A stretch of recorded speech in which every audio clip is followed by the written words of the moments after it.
আমরা মূলত কোট কাপড় দিয়ে এই ডিজাইনার বেবি ফ্রকটি তৈরি করবো। এই জন্য কাপড়টিকে আমরা 4 ভাঁজে ফেলে দেবো। 1 ভাঁজ, 2, এখানে আমাদের বন্ধ অংশ আছে, এদিকে আমাদের 2টি পার্ট আছে, এখানে আমাদের মোট 4টি পার্ট আছে।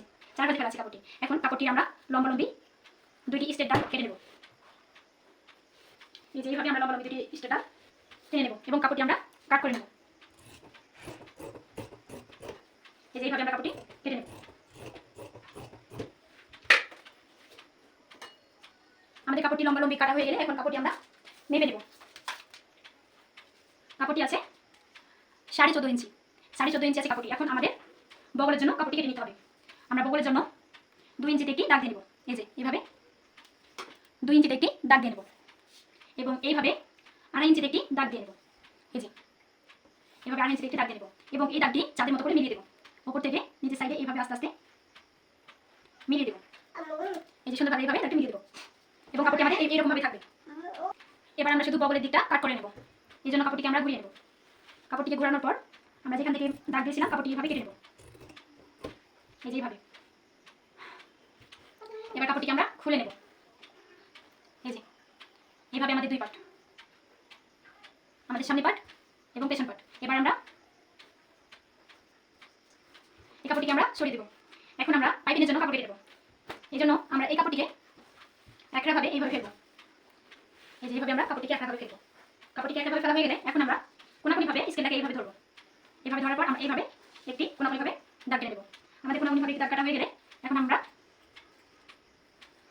এই পাশ থেকে একটি দাগ কাটা হয়ে গেলে আমরা এবার এই পাশ থেকে একটি দাগ কেটে নেব। এই যে এইভাবে এইভাবে আমরা এখন দাগের উপর দিয়ে কাপড়টি কেটে নেব। এই জন্য কাপড়টি আমরা ঘুরিয়ে দেবো। আমরা এরকমভাবে কাপড়টি ঘুরিয়ে দেবো এবং আমরা এইভাবে কাপড়টি কেটে নেব।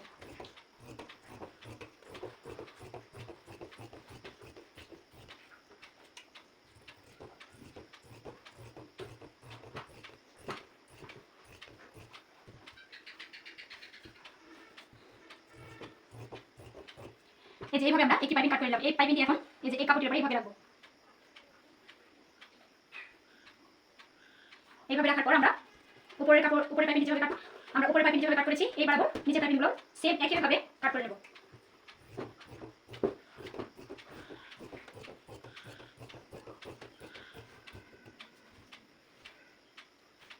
এইরকম ভাবে আমরা 4টি পাইপিং কাট করে নেব।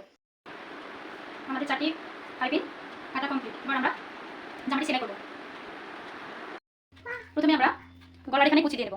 এই জন্য আমরা এইভাবে ছোট ছোট করে কুচিগুলো দিয়ে নেব। জি এইভাবে আমরা ছোট ছোট করে কুচিগুলো দিয়ে নেব।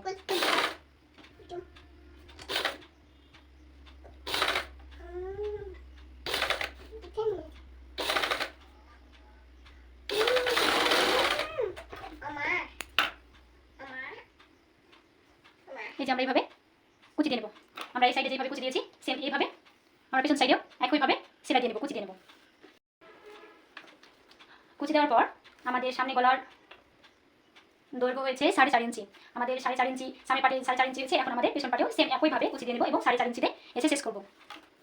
এখন আমরা পেছন পাটে সেম একই রকমভাবে কুচি দিয়ে নেব।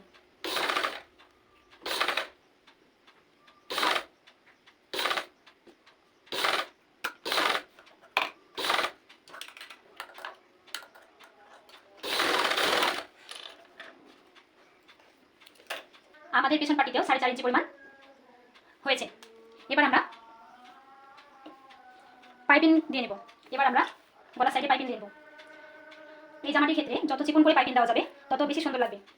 এই জন্য আমরা কাপড়টি সোজা করে রাখবো। কাপড়টি যেদিক সোজা দিক আপনারা সেই দিক সোজা করে রাখবেন। কাপড়টি সোজা হয়ে গেলে এবার আমরা পাইপিংয়ের কাপড়টিকে প্রথমে এক ভাঁজ দেব, তারপরে আবার আরেক ভাঁজ দেব। এইভাবে ধরবো আমরা পাইপিংয়ের কাপড়টিকে। এইভাবে ধরার পর এই যে এটার সাথে আমরা অ্যাটাচ করে নেব। এইভাবে গলার সাথে আমরা এইভাবে অ্যাটাচ করে নেব। আমি আগেই বলেছি এই জামাটির ক্ষেত্রে যত চিকন করে পাইপিং দেওয়া যাবে জামাটি তত বেশি সুন্দর লাগবে। এই জন্য আমি এইভাবে পাইপিং দিয়ে নেব।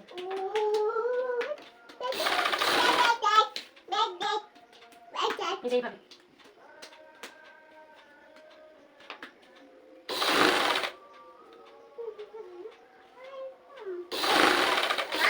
আমাদের সামনে পাটিতে পাইপিং দেওয়া হয়ে গেছে। এবার আমরা পেছন পাটিতে পাইপিং দেব।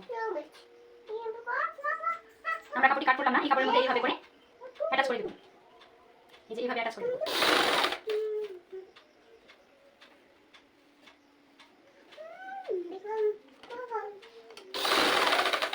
এই যে এইভাবে আমরা কাপড়টি সেলাই করে দেবো সুন্দর করে।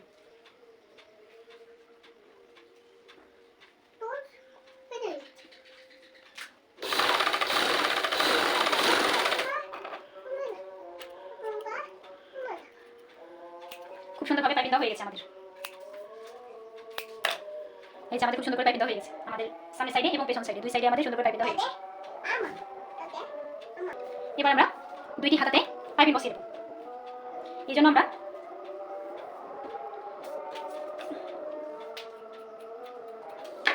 পাইপিংগুলোকে আবারও এই পাশে এক ভাঁজ এবং এই পাশে এক ভাঁজ মাঝ বরাবর এই কাপড়টিকে এইভাবে মাঝ বরাবর ধরবো এবং এইভাবে সেলাই দেবো।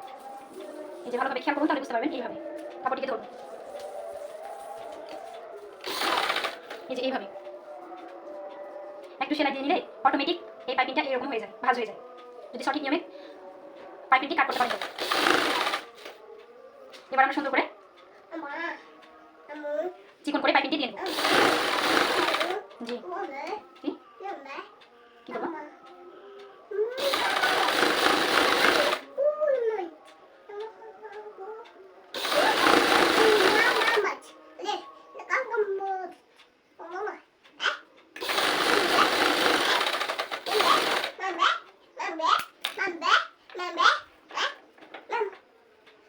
আমরা এই পাইপিংটি এই হাতাতে যেভাবে লাগিয়েছি সেম একইভাবে আমরা এই হাতাতেও লাগিয়ে নেব।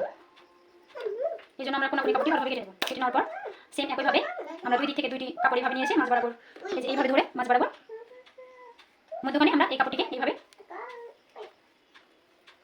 এই যে ঠিক এইভাবে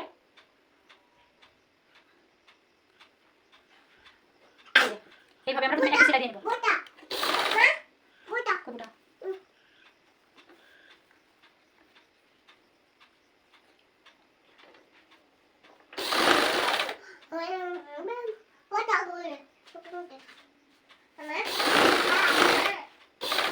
জি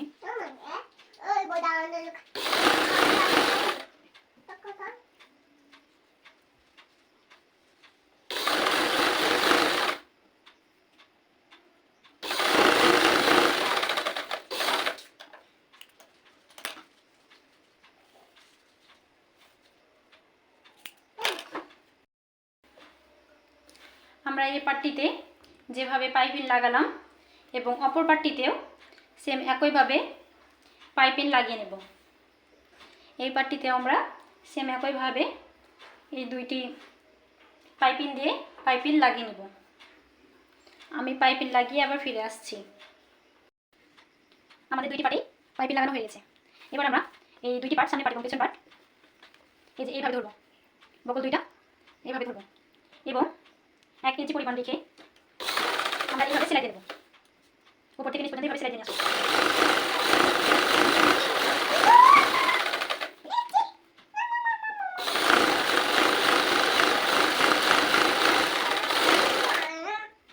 দুইটি সেলাই দিলে সেলাইটি মজবুত হয়।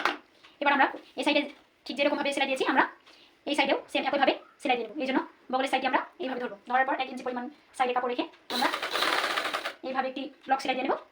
তারপর কাপড়টিকে আমরা এইভাবে ধরে উপর থেকে নিচ পর্যন্ত এইভাবে সেলাই দেব।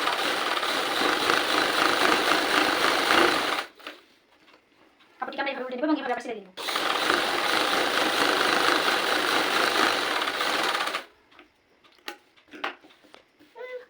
কাপড়টির যেহেতু লম্বায় কম কাপড় আছে সেহেতু আমরা নিচের সাইডে মোটা করে পাইপিং দেবো না, আমরা যতটা পারা যায় চিকন করে একটি সেলাই দিয়ে নেব। এই যে ঠিক এইভাবে, যেহেতু আমাদের কুট কাপড়ের জামাটি তৈরি সেহেতু লম্বা কাপড় কম আছে, আমরা সাধারণ জামা হলে পারে আমরা এইভাবে এইরকম করে 1 ইঞ্চি প্রথমে 1/2 ইঞ্চি কাপড় উল্টাতাম, তারপরে আবার 1/2 ইঞ্চি মোট 1 ইঞ্চি কাপড় উল্টাতাম। যেহেতু আমাদের কুট কাপড়ের কাপড় জামা এবং জামাটি লম্বাই কাপড় কম আছে এই জন্য আমরা নিচে একেবারে সামান্য এইরকমভাবে 200 প্রথমে কাপড় ধরার পর আবার 200 পরিমাণ কাপড় এইভাবে ধরে সেলাই দিয়ে নেব।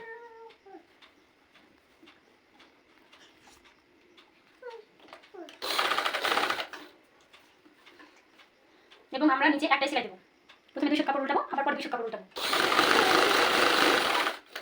সামান্য পরিমাণে কাপড় উল্টাচ্ছি আমি, বেশি কাপড় উল্টাচ্ছি না। যতটা পারা যায় কম কাপড় উঠিয়ে আমি নিচে সেলাইটি দিয়ে দিচ্ছি।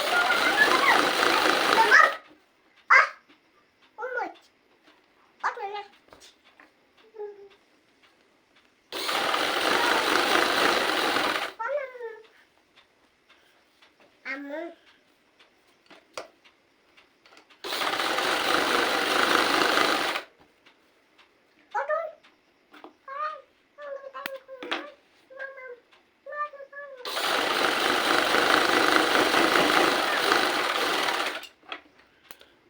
যে আমাদের নিচে সাইডে সেলাইটি দেওয়া কমপ্লিট। আমরা নিচে কিন্তু সামান্য পরিমাণে কাপড় উঠিয়েছি, যতটা পারা যায় কম করে কাপড়টি আমরা উঠিয়েছি যাতে জামাটির লম্বা ঠিক থাকে। এই যে আমাদের জামা, এই যে আমাদের জামা, ঠিক আছে। এখন আমরা এই ফিতাগুলোর মাথায় একটা তিল কাটা দেবো সৌন্দর্যের জন্য। এই জন্য আমরা ফিতাকে মাথায় এইভাবে ধরবো। এইভাবে ধরার পর এই যে এই কাপড়টিকে আমরা এইভাবে ধরবো। এই যে এইভাবে ধরার পর এইভাবে আমরা প্রথমে লম্বা লম্বা ছেড়ে দেবো। তারপর আমরা সাইড থেকে সেলাই দিয়ে আসবো।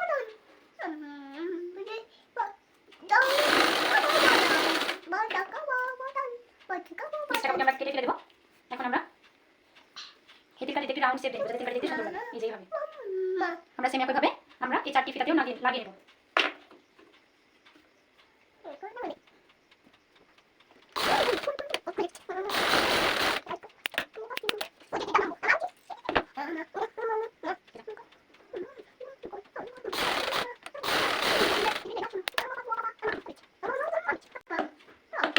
এখন আমাদের জামাটি কমপ্লিট।